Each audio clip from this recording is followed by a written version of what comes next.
Olá, meus amigos, meus irmãos. Vamos refletir sobre a palavra de Deus. Ultimamente eu estou falando muito sobre como você detectar, como você perceber um falso profeta.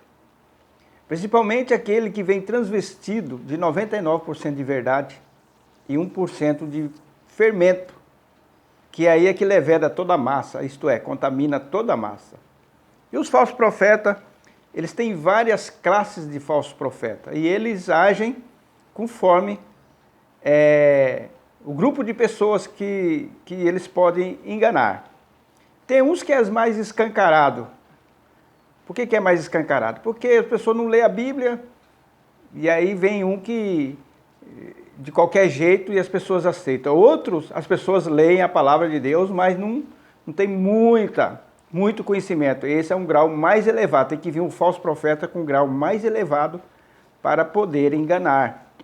E tem uma outra classe também, que ele penetra no grupo daquelas pessoas, servas de Deus, que examina as escrituras, lê bastante.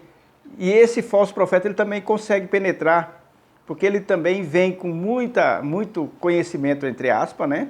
Manuseando a palavra para lá, manuseando a palavra para cá. São, por exemplo, a Igreja Adventista do Sétimo Dia, eles conhecem, a maioria dos crentes conhece a Bíblia mais que muitos verdadeiros servos de Deus, porque eles vão atrás, só que eles distorcem. Então nós estamos aqui ensinando a você, para você quando ouvir alguma coisa, alguma prestação, alguma pregação, você saber distinguir o falso profeta. Mas para isso você tem que ir para a palavra de Deus, você tem que examinar a palavra, ler ela todinha, ter uma paciência, perseverança, e aí Deus vai te dar sabedoria, né? E aí quando esses pregadores transvestidos de ministros da verdade, o Espírito Santo de Deus vai fazer você lembrar daquele texto que vai contradizer o que ele está dizendo. Acontece isso muito comigo. Porque tem uma promessa de Jesus Cristo, no livro de João, que ele fala: e vos farei lembrar as minhas palavras. As palavras de Cristo é o Espírito de vida. Então quando você assimila ela dentro de você, quando vier um falso profeta, né, transvestido de ministro da verdade, aquela palavra vai vir e vai confrontar o que ele está dizendo, né? E ultimamente eu estou falando do Hernandes Dias Lopes, do Augusto Nicodemos, Paulo Júnior e tantos outros famosos por aí que está, né?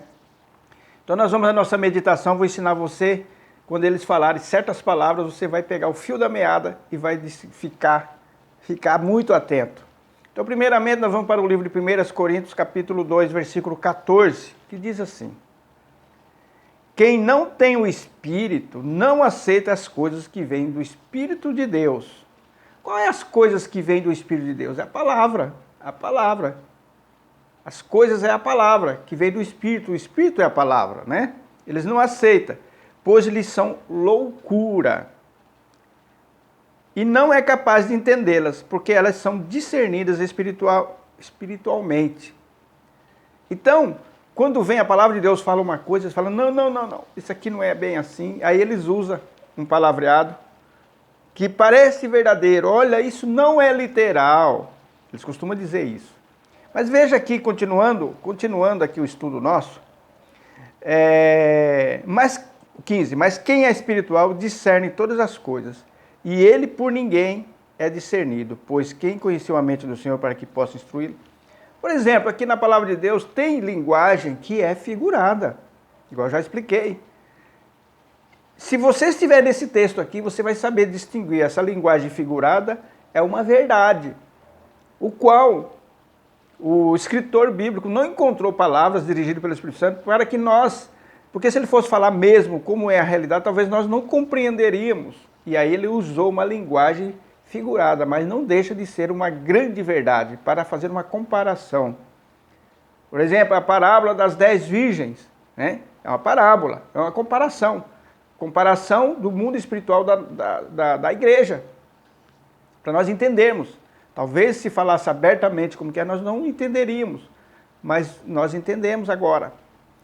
E tem coisas que a própria palavra de Deus já fala bem claro, muito claro, né? Foi o caso, né, lá de Apocalipse, que nós estamos estudando, o qual o Hernandes Dias não aceita o milênio, não aceita a segunda ressurreição, a primeira ressurreição e a segunda. ele não aceita que nós vamos reinar com Cristo no milênio. Por quê? Porque isso parece loucura para ele.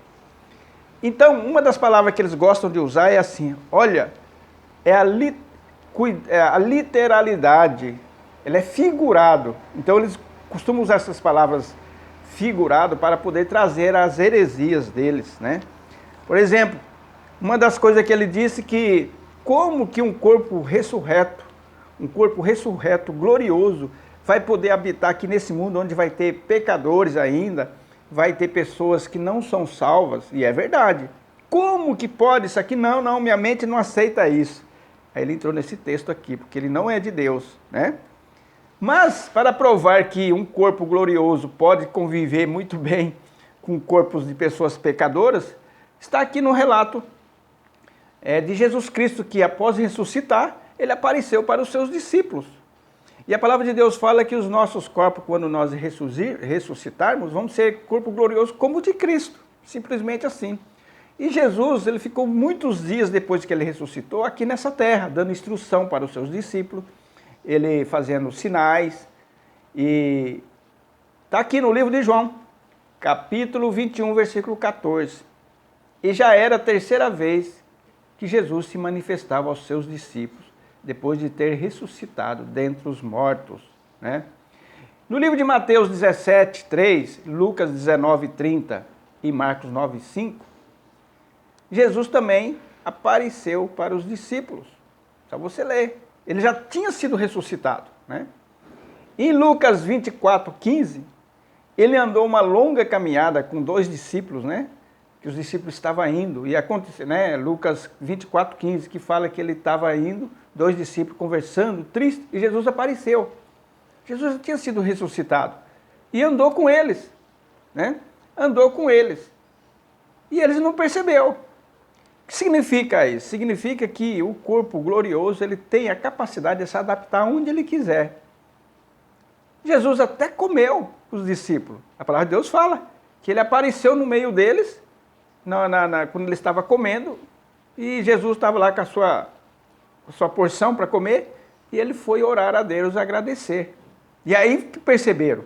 Então, o que nós aprendemos com esses textos aqui? Aprendemos que o corpo glorificado, ele tem a capacidade de se adaptar em qualquer lugar, né? E se você observar também, quando Jesus apareceu na transfiguração, que está aqui em Mateus 17, 3 e Lucas 9, 30, onde apareceu Moisés e Elias, estavam ali os discípulos, né? Alguns dos discípulos. E já estava em corpos gloriosos, mas se adaptou para poder ficar ali no meio de homens, vamos dizer, pecadores, impuros, que eram os discípulos que ainda não tinham sido ressuscitados. Então, meus amigos, meus irmãos, o Hernandes Dias, ele não consegue. Então, o que eles fazem com essa incredulidade dele? Eles querem que você fique incrédulo também, porque ele diz assim, pensa comigo. Vocês estão entendendo? Esses falsos profetas, eles gostam de levar você à incredulidade, para você pensar igual eles.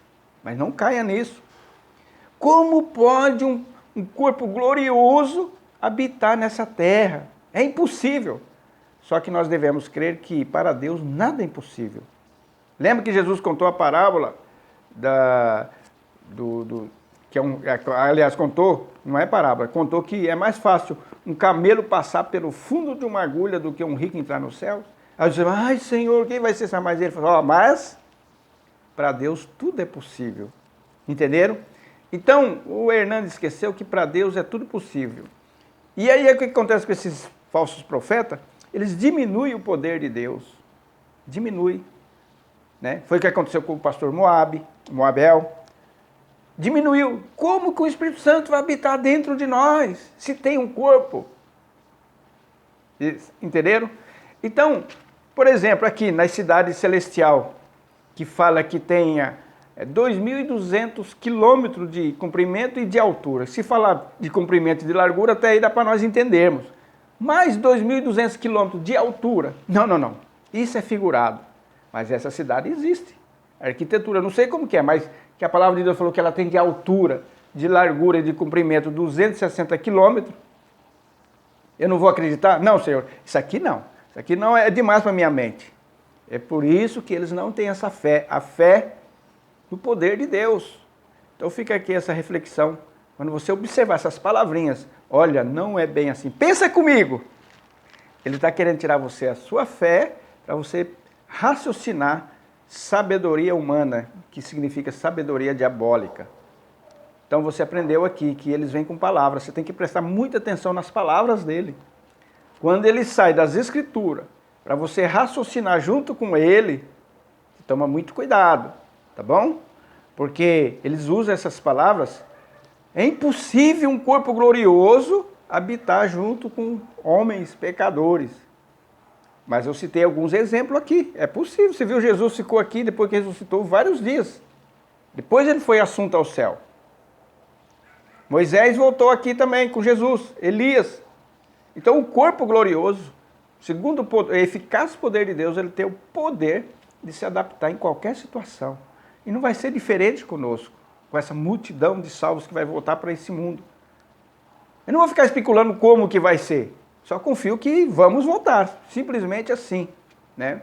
Então, às vezes a mente humana, ela incrédula, ela bate contra as coisas de Deus. Por isso que aqui em Coríntios fala que o homem natural é loucura essas coisas. E para o Hernandes é loucura isso aqui. É loucura para ele. Essas coisas do Apocalipse para ele é fora, não está na esfera de entendimento, porque não é entendido por nossa mente comum, mas é entendido pela mente de Cristo, que nós temos, que é o Espírito Santo de Deus. Que Deus possa te guardar e te dar cada vez mais sabedoria em nome de Jesus. Amém.